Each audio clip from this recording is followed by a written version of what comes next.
The Honorable Jackson Kosgei. Thank you, Mr. Speaker. I'm also a member of this committee, and on the onset, I want to congratulate our chair for ably representing and presenting the report, the committee report on various state corporations and agencies. As we know, Mr. Speaker, that Kenya's government has numerous state agencies created by law that play various roles in service delivery, regulation, and development as the end authority that touches the road from the executive to serve the people of Kenya. Mr. Speaker, one such I want to cite two because members have exhaustively contributed to the NSSF. I want to draw your attention, Chair, and that of the House, to the Child Welfare Society.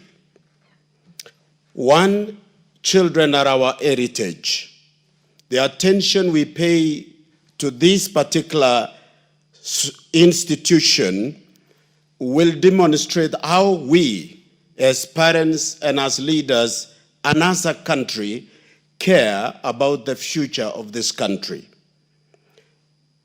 Our children need our protection. They need an organization which is clearly defined by law. When we were interacting with the reports concerning the child welfare, we discovered, Mr. Speaker, and I think further on, there is need to relook at the status in terms of its definition and position in law. At one time, it is declared as a trust with very strong legal backing that it can never be tampered by anyone, cannot be changed. And when you look at it closely, it looks like a private entity. At one time, Mr. Speaker, it was made to be a corporation.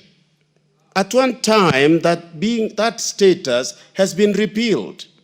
There is something wrong with the status of this particular entity.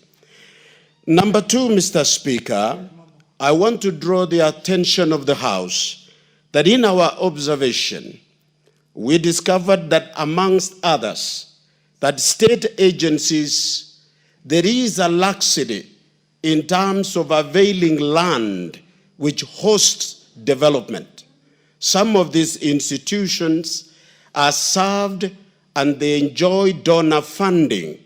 And one of the conditions, Mr. Speaker, is that that particular entity must be having land owned and registered under its name.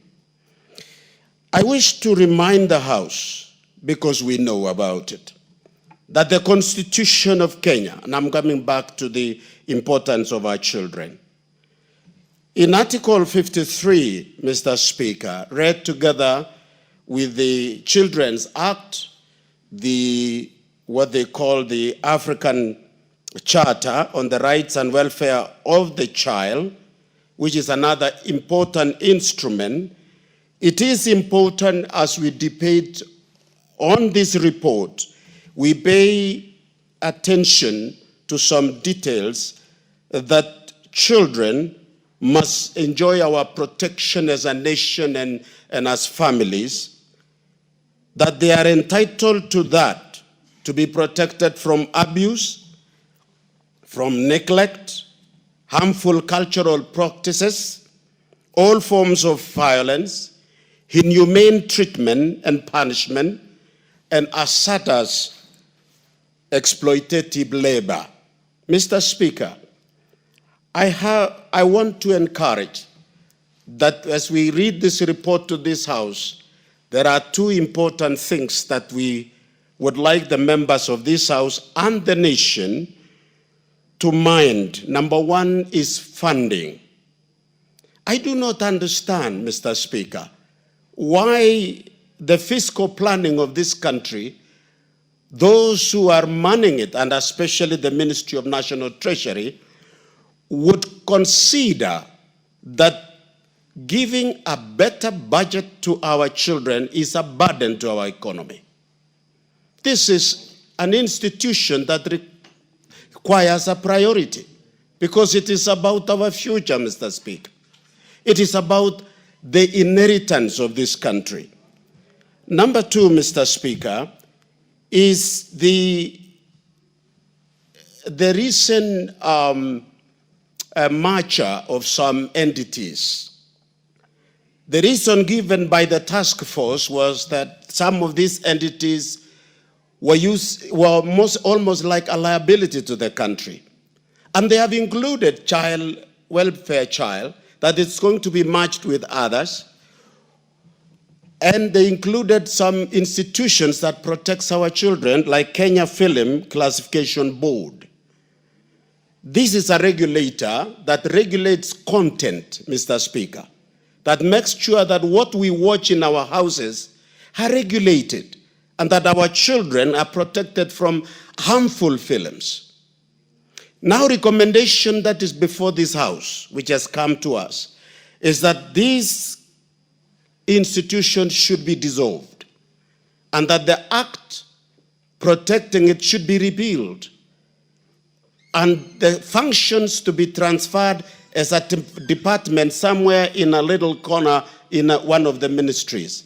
Mr. Speaker, in the interest of our children, we must value institutions that takes care of our children. Britain has it. They have enhanced it. South Africa has it. They have enhanced it. Canada has it. America has it. India has it. And several other countries, including Australia, Mr. Speaker. So as it comes to the House for a discussion, in the interest of our children, let us not only protect institutions, but finance them and enhance their capacity in protecting our children. With that, Mr. Speaker, I support the report. Very well.